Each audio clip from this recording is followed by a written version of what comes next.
Bem-vindos ao Da Capa à Contra Capa. Embora Portugal registre um escoamento anual médio per capita superior a alguns dos mais relevantes países do centro e sul da Europa, as assimetrias na precipitação ao longo do ano colocam o nosso país no mapa da escassez hídrica.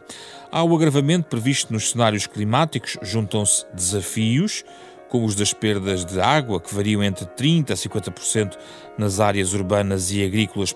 Neste quadro, é necessário mudar comportamentos sociais? Que mudanças são prementes na arquitetura legal e institucional deste setor para melhorar a gestão deste recurso? É preciso também financiar os sistemas de outra forma? Algumas questões que são abordadas no livro A Água em Portugal, de Rodrigo Proença de Oliveira, que leva o programa Da Capa à Contra Capa recentemente à Feira do Livro de Lisboa, onde gravamos o programa que vai ouvir agora, com a participação do autor da obra, professor do Instituto Superior Técnico, e os especialistas em recursos hídricos, Maria da Conceição Cunha, do Departamento de Engenharia Civil da Universidade de Coimbra, e Jorge Frois, especialista em planeamento hidráulico e hidroagrícola e diretor do Projeto Tejo.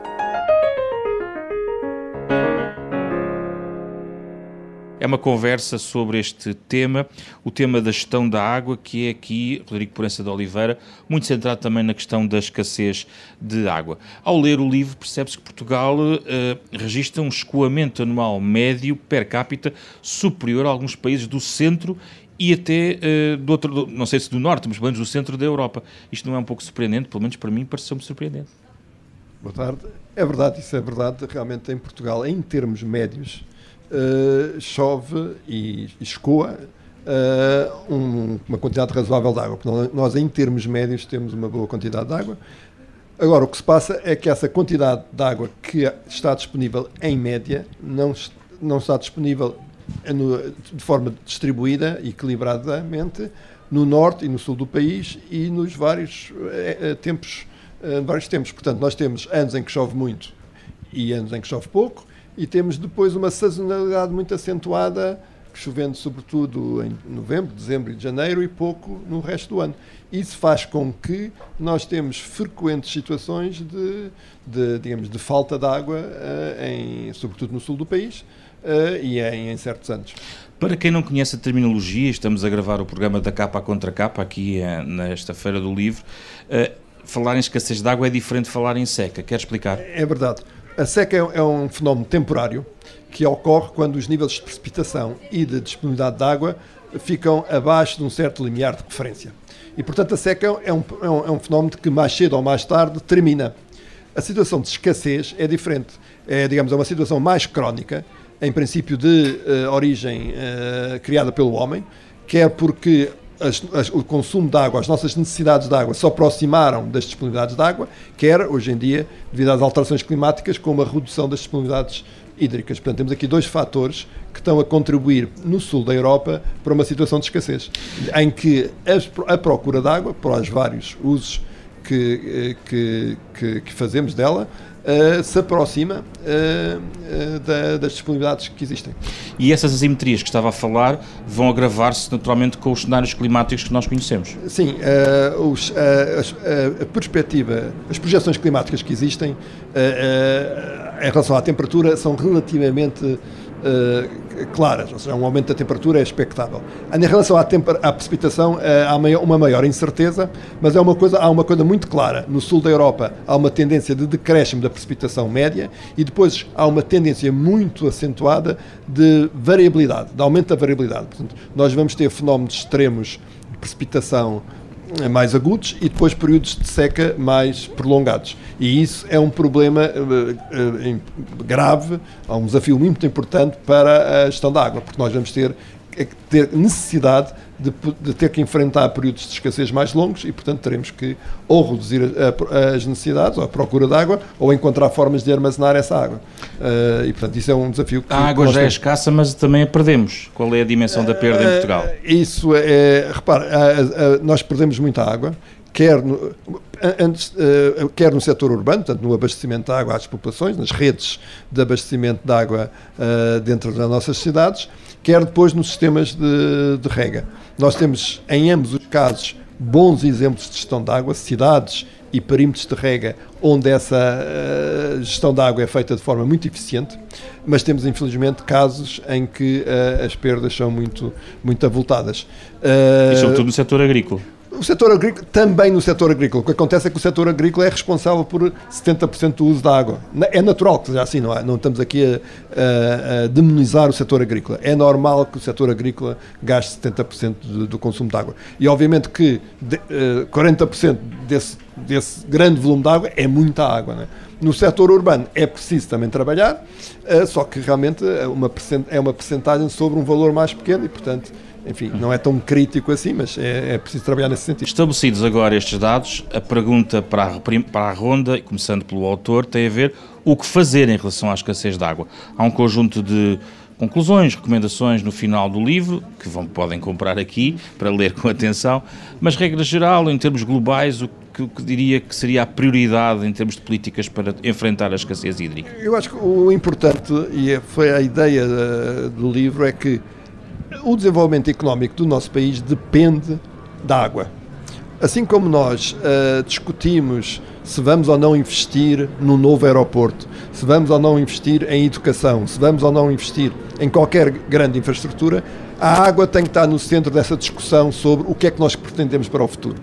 Porque há muito investimento que tem que ser feito na água e podemos fazer mais ou menos consoante a ideia que temos para o nosso país. E, portanto, há aqui colocar a água no centro do debate político e debate público é importante. Depois, obviamente, para resolver os problemas mais prementes, é enfrentar a questão da eficiência hídrica. Nós temos perdas de água ainda muito avultadas e, portanto, é preciso trabalhar muito em reduzir essas perdas. Depois temos que trabalhar mais na diversificação das origens. Tradicionalmente, as nossas origens de água são as águas superficiais, em albufeiras e em rios, e as águas subterrâneas, a captação em aquíferos. Mas podemos ir buscar água das nossas hectares, das nossas estações de tratamento, reutilizando essas águas, e podemos também dessalinizar essa água. Portanto, a diversificação das origens é importante. E depois é preciso trabalhar em conjunto na questão de articular as várias origens fornecendo essa água. É preciso novas infraestruturas? Sem dúvida. Agora, aí é que entra já o debate. Quais são as infraestruturas que temos que fazer? Quanto é que custam? Vale a pena ou não vale a pena? Mas não gaste tudo. Não gaste aí os recursos todos. Vamos por partes. Maria da Conceição Cunha, bem-vindo ao debate, que está muito dentro deste debate também, processa também vários órgãos que estudam as políticas da água, o Conselho Nacional da Água em particular, que é, digamos assim, para quem não conhece, um grande parlamento de especialistas que às vezes, pronto, está bem, não vamos entrar nesse detalhe, mas gostava de lançar-lhe o mesmo repto, que é o que é essencial neste caixa de ferramentas, digamos, para poder atacar esta questão da escassez hídrica. Se concorda com alguns pontos ou não, que aqui o autor deixou. Sim. Força. Primeiro que tudo, muito obrigada por este convite, cumprimento os colegas de painel e o nosso moderador, e quero felicitar a Fundação Francisco Manuel dos Santos por causa de ter editado este livro, porque realmente fazia falta. Fala-se muito, o espaço público está muito com um discurso muito cheio de gestão dos sistemas de abastecimento e de saneamento em geral e muito pouco sobre recursos hídricos. Às vezes parece que não se percebe que nós só temos água em nossas casas porque ela está na natureza, foi protegida, valorizada, desenvolvida e fizeram-se infraestruturas. Portanto, era um livro que faz falta. Naturalmente que cumprimento o autor pelo, digamos, o conseguimento, uma obra muito interessante, grande público, mas ao mesmo tempo passando todos os conceitos importantes e a grande público, mas sempre que é preciso haver alguma informação adicional técnica, ela é dada e realmente foca várias partes, desde as disponibilidades, aos usos, às infraestruturas, à governança e realmente termina nas conclusões mais ou menos com aquilo que o Rodrigo disse sobre o desenvolvimento, o nosso modelo de desenvolvimento económico e a gestão da água. São duas questões interligadas. Eu concordo com tudo que foi dito sobre esta questão. Há um problema que nós falamos muito, eu pessoalmente no Conselho Nacional da Água tenho falado muitíssimo e é abordado no livro, que é a questão dos dados que são precisos para se fazer qualquer intervenção. Qualquer intervenção num setor deste tipo exige grandes investimentos, tem de haver grande conhecimento técnico-científico, mas nós podemos fazer um planeamento conceptualmente muito bom, mas não havendo dados para trabalhar, a situação complica-se. Muito menos do que gostaríamos, aliás o livro foca isso particularmente, e, por exemplo, quando falamos de uma das fontes de água, elas podem ser os aquíferos, e relativamente aos aquíferos, a nossa informação é muito curta. A caracterização das disponibilidades dos aquíferos, da presente situação, por exemplo, em termos de piezometria, é muitíssimo curta. Ora, é muito difícil gerir quantidades que nós não conhecemos. Para já não falar na situação da qualidade. Portanto, essa questão de dados coloca-nos realmente de grandes desafios para resolver os problemas do que fazer no futuro, e, portanto, nomeadamente as questões da escassez, mas levanta-nos outros tipos de problemas, que é a construção de conhecimento.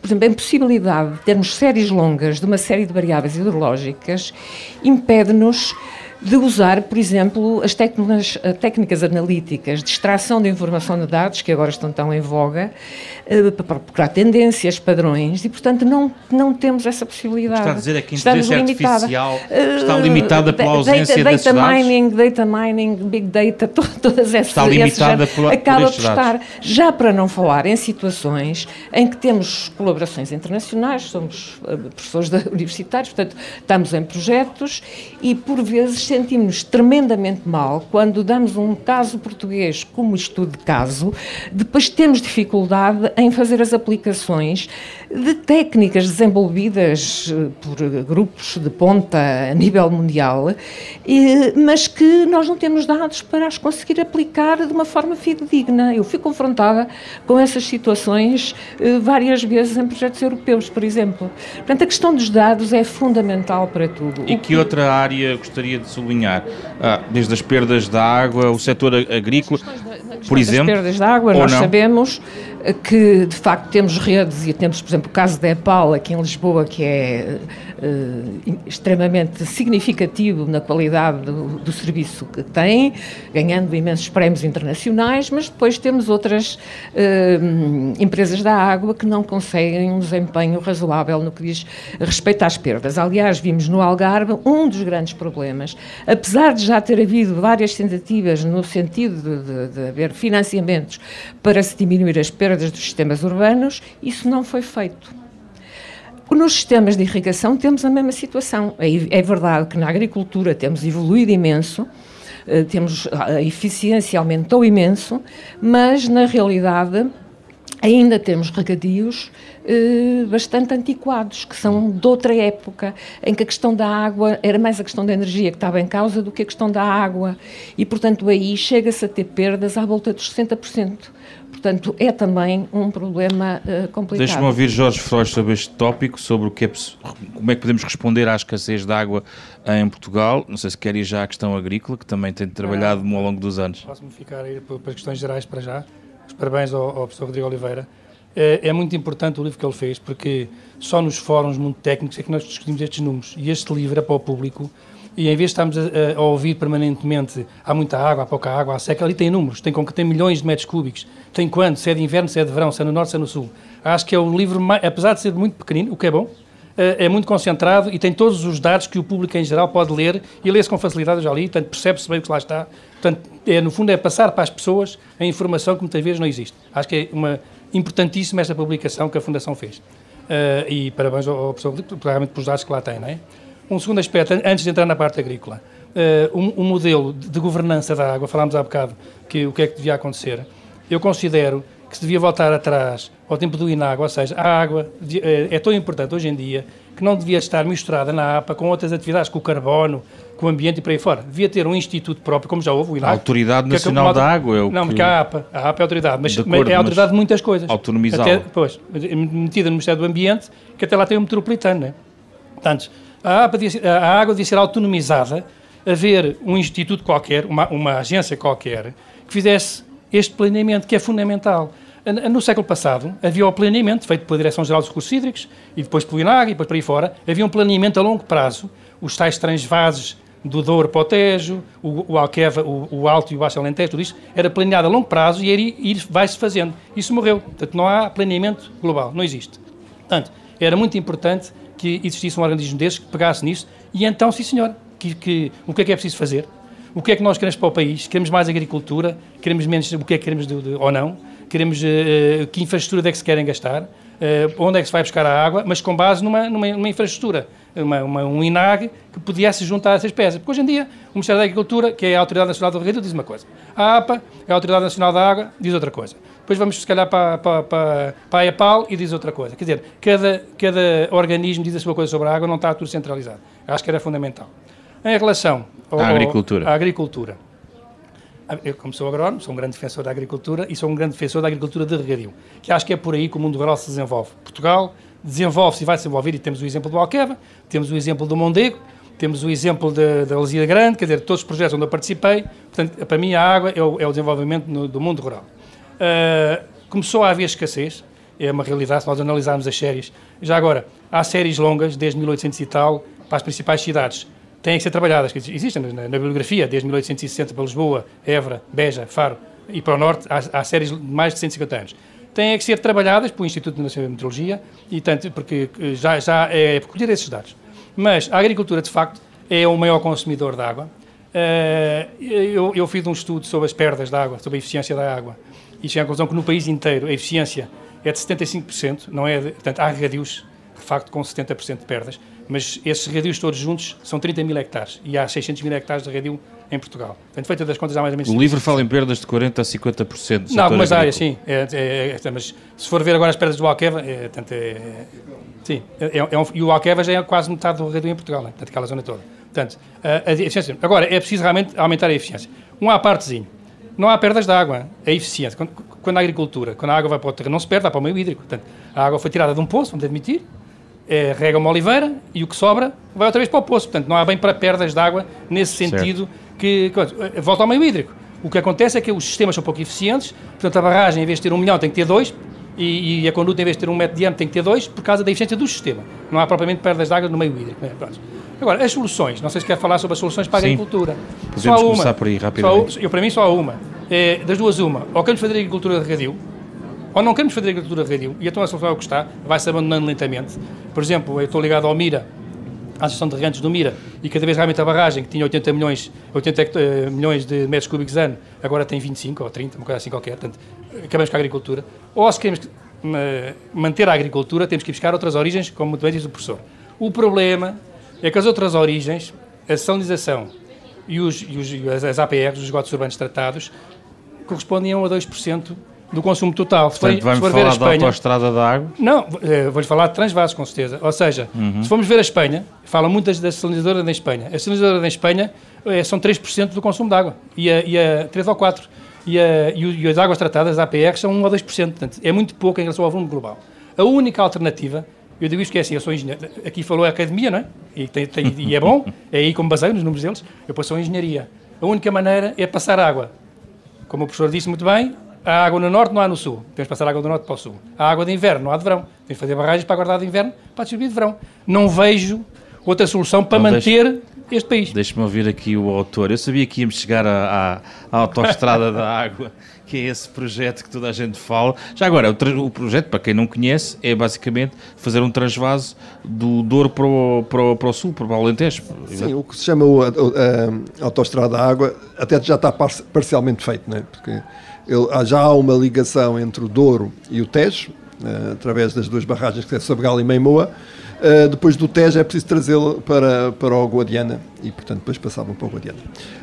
Repara, eu concordo com tudo o que o Jorge Freud disse. O problema é o grau. Obviamente que a agricultura em Portugal tem que ser de regadio. Isso ninguém tem dúvida. Agora, a pergunta é quantos hectares é que nós vamos regar? E onde é que vamos regar? Porque nós não podemos dizer que somos contra a agricultura de regadio. Eu não sou contra a agricultura de regadio. E, portanto, nesse aspecto, se o Jorge Foz me diz eu sou a favor da agricultura de regadio, somos todos a favor da agricultura de regadio. Mas vamos regar quantos hectares? Porque quando vamos regar, se o número é muito elevado, vamos ter que investir muito na agricultura. E obviamente que vai faltar dinheiro a outras coisas. E ao investir muito na agricultura, vai faltar água noutras coisas. E vai faltar água, nomeadamente, no meio ambiente. Portanto, a questão aqui é o equilíbrio. Quais são as infraestruturas que vale a pena fazer, quanto é que vão custar e quem é que as vai pagar. Vai ser muito caro. Algumas não serão caras e têm um benefício económico direto para os agricultores e social para a sociedade elevado, essas construam-se. Agora há outras que o custo é tão elevado que não vale a pena fazê-lo. E nesta análise custos-benefícios, temos que entrar com os custos económicos, os custos económicos diretos para o agricultor que está a regar água e que vai vender os seus produtos, os custos sociais, porque obviamente há regiões do país em que a agricultura é importante e que, portanto, o facto de haver ali uma agricultura pujante tem valor social, e os custos, depois, os custos e benefícios ambientais. Obviamente, criar barragens em muitos dos cursos de água criam impactos ambientais que têm custos ambientais que depois se traduzem em custos económicos. Nós alimentamos praias, gastamos milhões na alimentação de praias. Sim. E, portanto, essa análise toda tem que ser feita e nós vamos ter que decidir quais são os projetos que devem avançar e aqueles que não vão avançar. Explique-me só, quando fala aqui no limite de capacidade do sistema do empreendimento de fins múltiplos do Alqueva, o que é que está a referir-se? O que se passa no fins múltiplos, e aí liga-se um bocadinho à autoestrada da água, pois é que hoje em dia o Alqueva foi projetado para satisfazer, para abastecer 580 milhões de metros cúbicos para a agricultura. E desde do seu projeto original já se foram ligando vários sistemas e neste momento já há muitos sistemas que estão ligados à Alqueva e no Alentejo nós ultrapassámos a seca recente, que já podemos dizer que no Alentejo a seca terminou porque a Alqueva está praticamente cheio, porque havia essa ligação ao Alqueva. Portanto, a pressão para ligar mais sistemas ao Alqueva é enorme. O Alqueva não se chega para tudo. E então aí vem a solução do engenheiro Jorge Freud. Está esgotado o Alqueva? Não digo que está esgotado, mas aproxima-se do esgotamento. Ou seja, começamos a querer ligar muitos sistemas ao Alqueva. Portanto, a maneira que aqueles que defendem que se pode ligar tudo e mais alguma coisa ao Alqueva é ligar uma torneira ao Alqueva que vem do norte. Agora, essa água é precisa no norte. Eu não sou à partida contra essa ligação. Agora, estude-se e vejamos se no norte essa água não faz falta e quais são os impactos que existem. Tenho curiosidade em saber a opinião de Maria da Conceição Cunha sobre isto.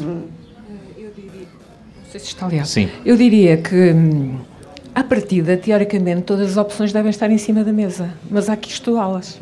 Não é? De todos os pontos de vista, eu diria que esta autoestrada da água dificilmente passaria num estudo de impacto ambiental, por exemplo, em Bruxelas. Dificilmente.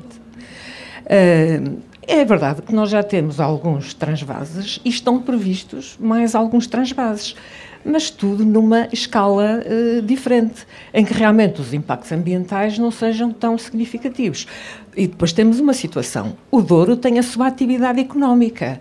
As gentes do Douro vão ficar caladas quando tirarmos água do pensar, exatamente, portanto, tudo isto é um problema muito complexo e, portanto, normalmente fazem-se análises de trade-off entre as diferentes atividades nas diferentes perspectivas. Mas como está, é insuficiente. É suficiente. O problema de base subsiste. O problema de base subsiste. E então? Mas como nós dissemos, ou como foi dito aqui pelo Rodrigo, nós temos um per capita de água doce em Portugal que fazem inveja de muitos países europeus. Temos 2 países, um mais a norte e outro mais a sul. Portanto, a nossa assimetria não é só a sazonalidade, é também a distribuição espacial.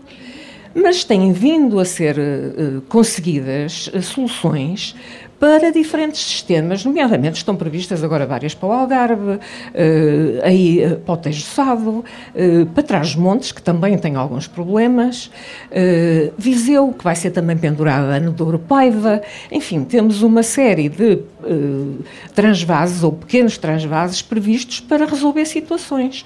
O que estamos aqui a falar é outra escala. Eu diria que há um princípio que devemos ter. Não criar necessidades onde não temos disponibilidades. Isto parece-me um princípio fundamental. Isso muda o que nós temos no Alentejo?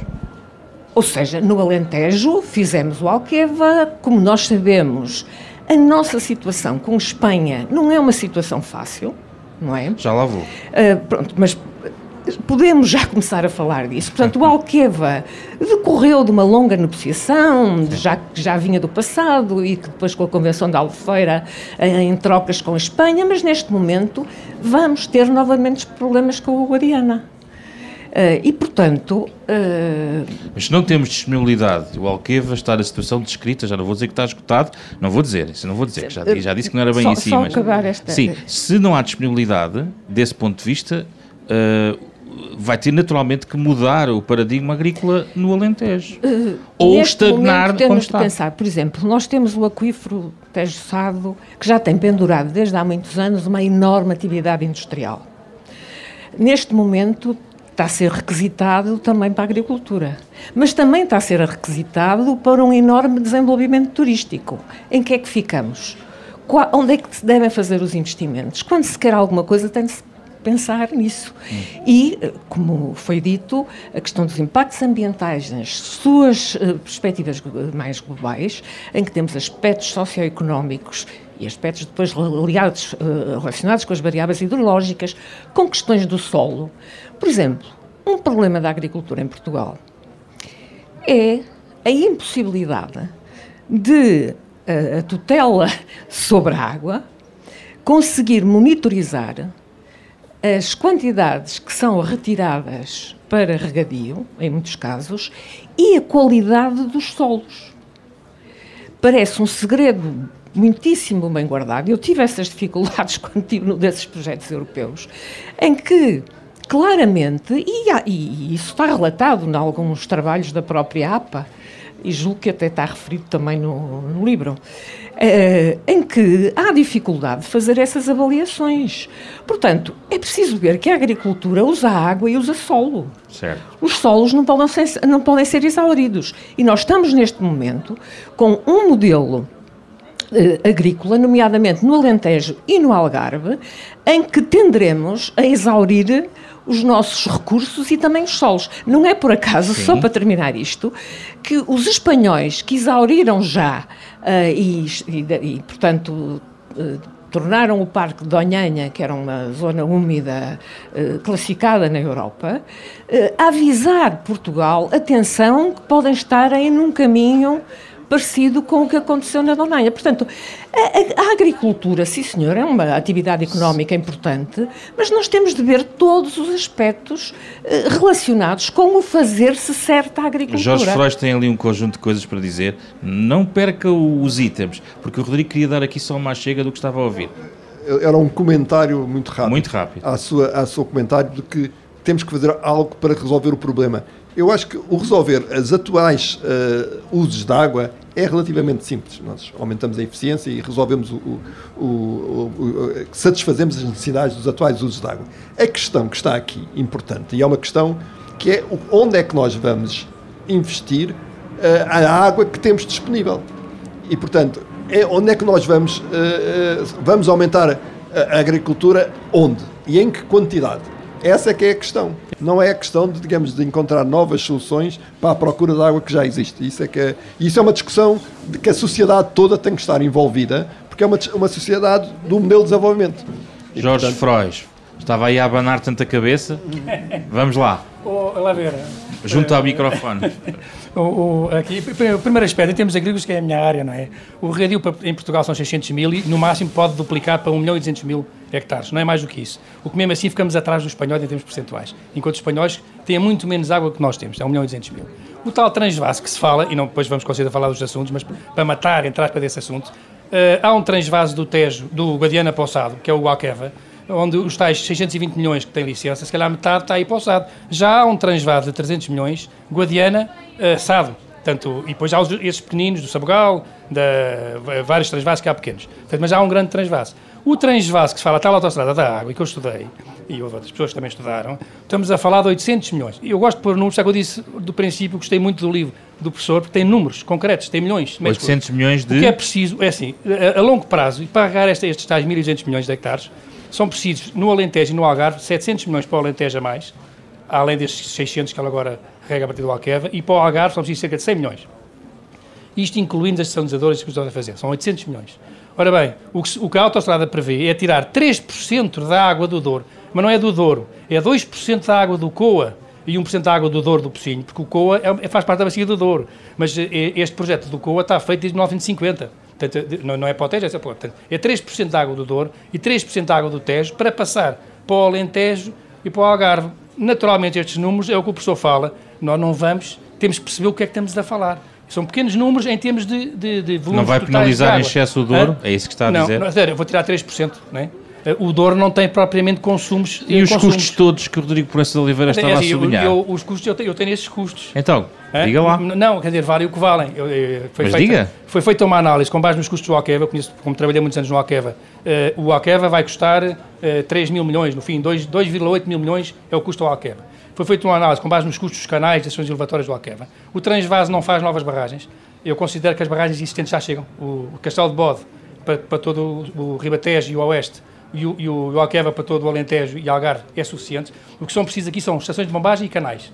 Portanto, o impacto é muito mais reduzido. Portanto, é um impacto como é um canal, é a mesma coisa que uma estrada. Portanto, parecido com uma estrada. Acha que passa nos impactos ambientais? Acho que sim. Acho que é assim. Se uma estrada... Não, olha lá ver. Se o TGV passa, vão fazer um TGV agora novo do Porto para Lisboa. É igualzinho fazer agora um canal de Lisboa, do Porto, ao contrário, Lisboa para o Porto, do Porto para Lisboa. Porque é que não há de passar também? Portanto, é a perspectiva que se tiver. O que é mais urgente? É a água para o país ou é o TGV? Está a ver? E tem uma estimativa financeira? Tem.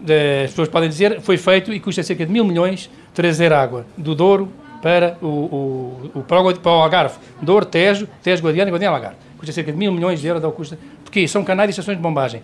Não é difícil fazer este orçamento de uma razão.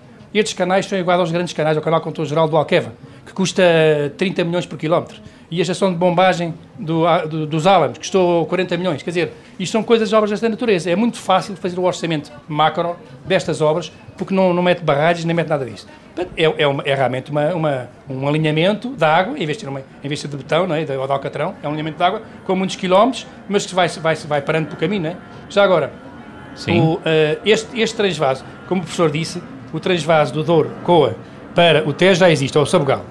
O que estava previsto na década de 50 era, pelo engenheiro Faria Ferreira, não era? Era o transvase, exatamente como estou a falar, mas não era com canais, era com barragens. O engenheiro Pedro Serra costuma falar, eram várias barragens que agora, o sistema agora não é o que está a ser usado. Era canais para cá. O que o sistema não previa, nessa década de 50, é que não falava do transvase Tejo-Guadiana, falava o transvase Tejo-Alto Alentejo, mas não passava para o lado de lá. Portanto, era o Alto Alentejo, que é a bacia do Tejo, e havia um canal de Fratel para abastecer tudo isso, e depois falava do Alqueva do lado de lá. E agora, o que se propõe é fazer ali na zona do Caia uma passagem, à cota certa, uma passagem para o Guadiana, através do Caia. Portanto, são 1.000 milhões de investimento. Podem argumentar, como digo, é como os números do professor.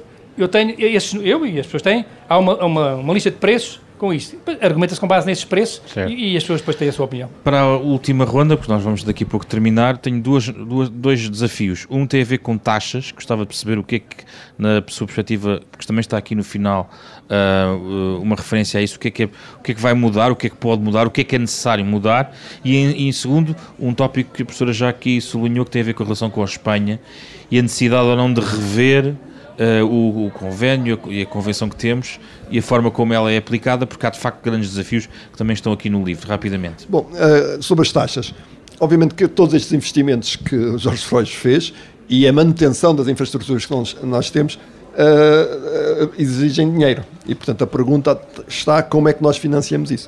E a forma de nós financiarmos é através das taxas da taxa, parcialmente é da taxa de recursos hídricos e depois, digamos, também associada à taxa de recursos hídricos, os serviços digamos, de gestão das infraestruturas.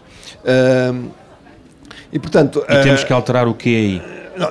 Nitidamente, as taxas servem para duas coisas. As taxas e o custo da água serve para assegurar algum rendimento para gerir as infraestruturas e serve também para controlar a procura.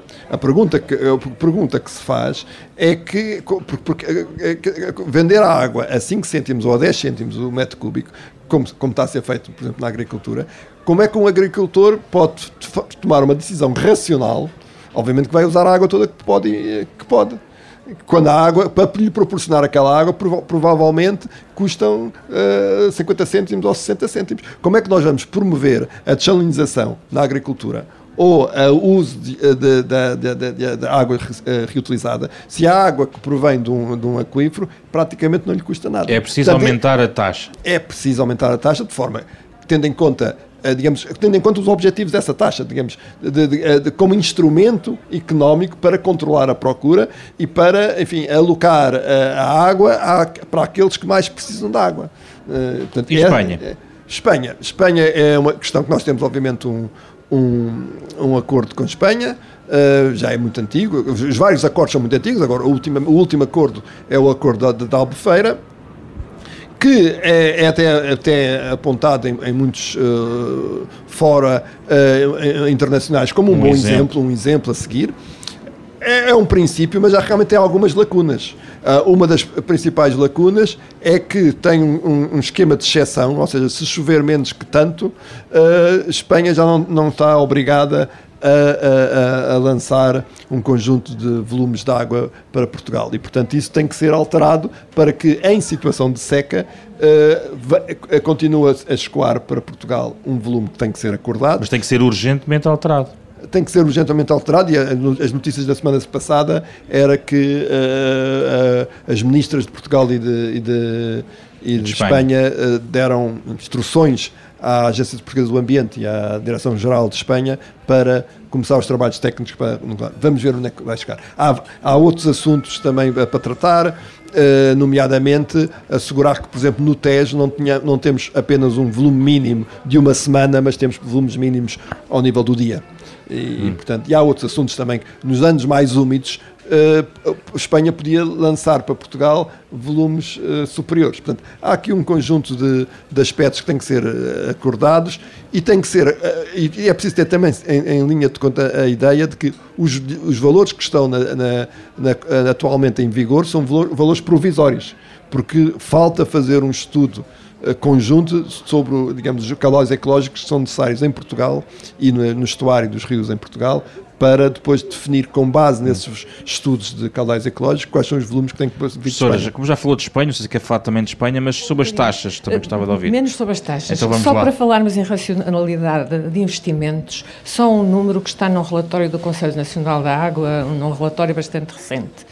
A componentada, a taxa de recursos hídricos, tem a ver com a taxa sobre a captação, sabendo nós que a agricultura é a atividade que mais consome água, só para termos um número de referência, dos 30 milhões cobrados globalmente do país, apenas 1,5 milhão vem da agricultura.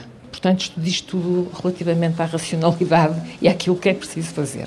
Relativamente à Espanha, de facto, estamos a comemorar os 25 anos da Convenção. Realmente houve certos pendentes que ficaram por resolver, mas neste momento nós temos grandes tensões em Espanha exatamente por causa da água na agricultura.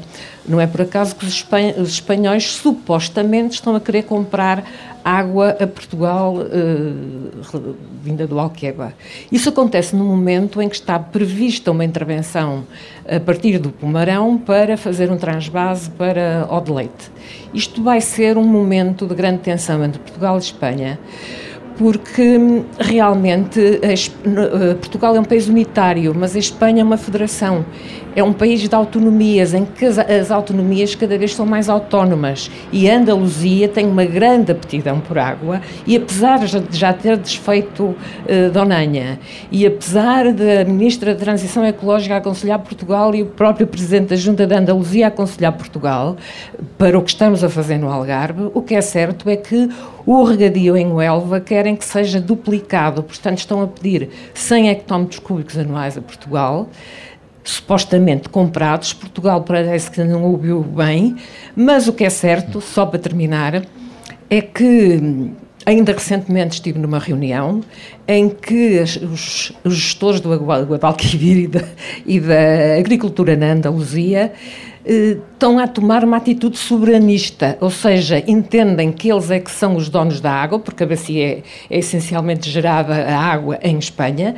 A atitude soberanista era o que havia antigamente relativamente aos rios comuns, é que os de montante é que podiam ficar com a água. Depois houve a Convenção de Helsinki, uma Convenção das Nações Unidas. Estou a ver que a luta vai ser difícil. Exatamente, que nos levou, que foi que a Convenção das Nações Unidas acontece pouco antes da nossa Convenção de Albufeira e, portanto, felizmente que eu diria é o Governo de Madrid que decide estas questões dos acordos, não são as autonomias, só que o Governo de Madrid tem de ter em conta as autonomias e neste momento as cores políticas do Governo Central são diferentes dos governos das autonomias e numa zona onde a potência pela água é enorme e, portanto, já fiquei muito espantada numa reunião onde havia muitas pessoas a assistir, a ver uma pessoa responsável desse setor a dizer, não, nós não queremos comprar a água, nós queremos a água que é nossa. Portanto, isto é a atitude soberanista a vir ao de cima. Jorge Frois, temos problemas à vista aqui? Nos dois temas. Taxas. Eu prefiro chamar o custo da água, taxa às vezes confuso com o TUR. O TUR, a taxa de utilização de recursos hídricos, é uma taxa que a APA cobra para fazer a manutenção dos rios, coisas assim. O valor da água que a pessoa paga pela água é baixo na agricultura. Os agrónomos zangam sempre comigo, os agricultores, quando eu digo isto. Os 3 cêntimos, 4 cêntimos para aí fora é muito baixo. Tem que ser para cima de 10 cêntimos o preço da água. Um metro cúbico de água, portanto, porque para haver racionalidade, nestas coisas estamos a falar das culturas que fazem para aí fora. Portanto, é um preço muito baixo. Portanto, em relação às taxas, acho que estamos todos de acordo. O valor da água tem que subir. Em relação à Espanha, eu mais uma vez, não sei se é da minha cabeça, eu normalmente penso sempre em soluções, não é? Eu tenho uma visão de Espanha, a visão economicista, ou seja, todos nós, o dinheiro está por trás disto tudo, é os agricultores os espanhóis querem ganhar mais dinheiro, querem fazer agricultura. Portanto, então tem uma solução, é isso? É isso que eu vou dizer, vou falar de uma possível solução. A situação atual é muito complicada e vai continuar a ser muito complicada porque Espanha está a montante de nós em todos os rios. O Douro, o Tejo e o Guadiana está sempre a montante. Portanto, nós temos que comer e calar, ponto final, não há mais nada a fazer. Temos que tentar negociar, eles foram muito simpáticos a fazer a Albufeira, o acordo da Albufeira foi muitíssimo bom, portanto é o único, não é? Mas agora há outra solução, que é, o que é que eles precisam, os espanhóis? Precisam de água no sul de Espanha, na Andaluzia. Voltando à autoestrada da água. A autoestrada da água corre junto à fronteira espanhola.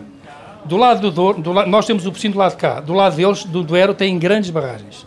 No Tejo não temos nenhuma. Eles têm Alcântara e mais acima a outra, não sei como é que chama, grandes barragens, que as duas juntas são mais que o Alqueva.